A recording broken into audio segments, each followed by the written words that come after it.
ৰাজীৱ চাওক, আমি যদি ভোটিং যিটো পাৰ্চেণ্টেজ যদি চাওঁ এই মুহূৰ্তলৈকে আমাৰ হাতত যিখিনি তথ্য আহিছে নিৰ্বাচন আয়োগৰ তথ্য, অৱশ্যে এতিয়া নিৰ্বাচন আয়োগে যিখিনি তথ্য দিছিল কিছু সময় আগৰ, কিন্তু তথাপিও যদি আমি এটা যদি তুলনামূলক যদি আমি তথ্য কিছু চাওঁ তেতিয়া আমি গম পাম যে যোৰহাটত 2019 চনত যি লোকসভা নিৰ্বাচন অনুষ্ঠিত হৈছিল, সেই 19 চনৰ নিৰ্বাচনত 77.57% ভোট হৈছিলে আৰু এইবাৰ এতিয়ালৈকে 12.27% ভোট ইতিমধ্যে হৈছে।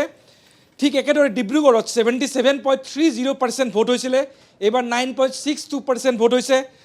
এতিয়াৰ পূৰ্বৰ কলিয়াবৰ তথা বৰ্তমানৰ কাজিৰঙাৰ 82.12% ভোট হৈছিলে এইবাৰ, আৰু এইবাৰ 10.34% ভোট হৈছে। লখিমপুৰ 75.31% ভোট হৈছিলে আৰু এইবাৰ হৈছে 10.97%।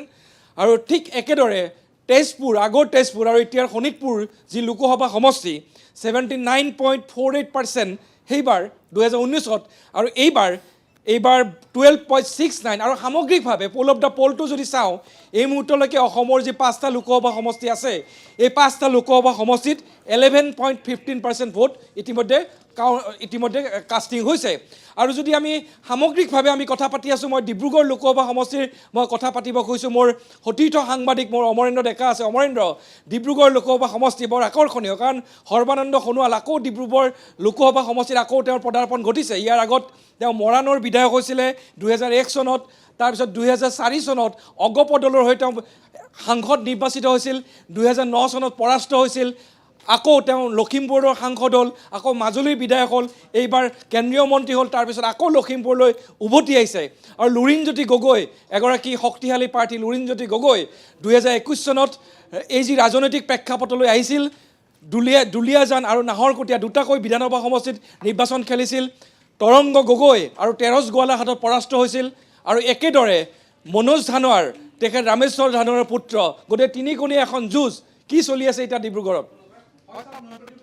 আমি যদি সমষ্টিৰ কথা কওঁ তেতিয়াহ'লে যোৰহাটৰ পিছতে আটাইতকৈ দৃষ্টি নিবদ্ধ হৈ থকা সমষ্টিটো হৈছে ডিব্ৰুগড়, কাৰণ ডিব্ৰুগড়ত ইতিমধ্যে কৈছে সৰ্বানন্দ সোণোৱালে তেওঁৰ প্ৰাৰ্থিত্ব আগবঢ়াইছে আৰু লুৰিণজ্যোতি গগৈ, ৰামেশ্বৰ ধানোৱাৰৰ পুত্ৰ মনোজ ধানোৱাৰ ত্ৰিকোণীয়া যুঁজ হৈছে। এই তিনিকোণীয়া যুঁজৰ মাজতে কিন্তু একেবাৰে আৰম্ভণি অৱস্থাত ডিব্ৰুগড় লোকসভা সমষ্টি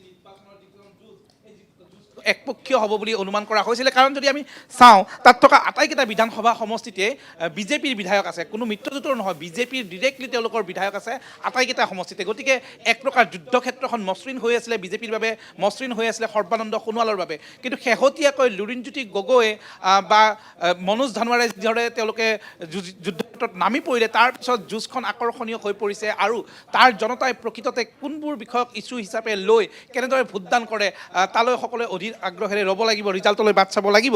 আমি এটা কথা আমি যদি এটা কথা চাওঁ যে এইবাৰ এই নিৰ্বাচনত এটা বৰ আকৰ্ষণীয় তথ্য ইতিমধ্যে আমি লাভ কৰিছোঁ যে আজি অসমৰ যি 5টা লোকসভা সমষ্টিত যি নিৰ্বাচন অনুষ্ঠিত হৈ আছে, এই আটাইকেইটা লোকসভা সমষ্টিত পুৰুষতকৈ মহিলা ভোটাৰৰ সংখ্যা বেছি। অৰ্থাৎ মহিলাসকলে এইবাৰ এটা নিৰ্ণায়ক ভূমিকা এইবাৰ ল'ব এই 5টা লোকসভা সমষ্টিত। আৰু আমি যদি ডিব্ৰুগড় লোকসভা সমষ্টি সাপেক্ষে যদি চাওঁ, ডিব্ৰুগড়ৰ যি 16,61,998 গৰাকী ভোটাৰ আছে, তাৰে ভিতৰত পুৰুষ ভোটাৰৰ সংখ্যা হৈছে 8,12,311 গৰাকী।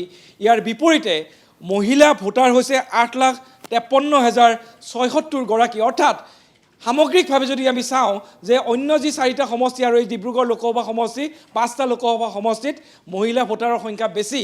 গতিকে মহিলাসকলৰ বাবে এইবাৰ কিন্তু এটা সুবৰ্ণ সুযোগ আহিছে। এইবাৰ তেওঁলোকে কাক বেছি তেওঁলোকে প্ৰাধান্য দিব।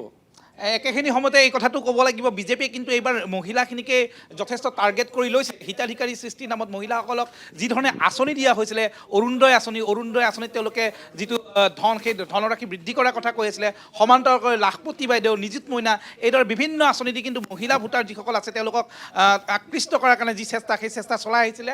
আৰু এনে সময়তে আমি যদি কওঁ যে মহিলা ভোটাৰ বেছি থকা এই সমষ্টিকেইটাত গতিকে এটা কথা স্পষ্ট হৈ পৰিব তেওঁলোকে কেনেধৰণৰ ভূমিকা লয় সেই কথাখিনি কিন্তু যথেষ্ট গুৰুত্বপূৰ্ণ হ'ব আৰু এটা কথা যিহেতু সমষ্টি পুনৰ নিৰ্ধাৰণ হ'ল অমৰ যে এইবাৰ দেখা গ'ল যে ডিব্ৰুগড় যি লোকসভা সমষ্টি তাৰে 10টা বিধানসভা সমষ্টি আছে বিজেপিৰ দখলত আছে এই আটাইকেইটা সমষ্টি আৰু ইতিমধ্যে মৰাণ বিলুপ্তি ঘটিছে মৰাণৰ পৰিৱৰ্তে হৈছে খোৱাং চক্ৰধৰ গগৈ আছে আৰু ইতিমধ্যে মাকুম এটা নতুন সমষ্টি তাত দিয়া হৈছে আৰু চাবুৱা লাহোৱাল আগতে চাবুৱা আছিলে লখিমপুৰ লোকসভা সমষ্টিত এইবাৰ চাবুৱা আৰু লাহোৱালক একলগ কৰি পেলাই ডিব্ৰুগড় লোকসভা সমষ্টিত চাবুৱা আৰু লাহোৱাল হিচাপে এটা নতুন সমষ্টি সৃষ্টি কৰা হৈছে কিন্তু সামগ্ৰিকভাৱে যদি আমি চাওঁ যে ডিব্ৰুগড় লোকসভা সমষ্টিৰ যি 10টা বিধানসভা সমষ্টি আছে এই 10টা বিধানসভা সমষ্টি কিন্তু আজিৰ তাৰিখত বিজেপিৰ দখলত আছে গতিকে সামগ্ৰিকভাৱে এইবাৰ এই যি প্ৰেক্ষাপট গতিকে ইণ্ডিয়া মৰ্চাই কৈ আছিলে যে বিজেপিক প্ৰতিহত কৰিবৰ বাবে তেওঁলোক একগোট হৈছে কিন্তু ডিব্ৰুগড় সমষ্টি সাপেক্ষে যদি আমি চাওঁ ইণ্ডিয়া মৰ্চা কিন্তু একগোট হ'ব নোৱাৰিলে ইফালে যদি লুৰিণজ্যোতি গগৈ বিৰোধী ঐক্য মঞ্চৰ প্ৰাৰ্থী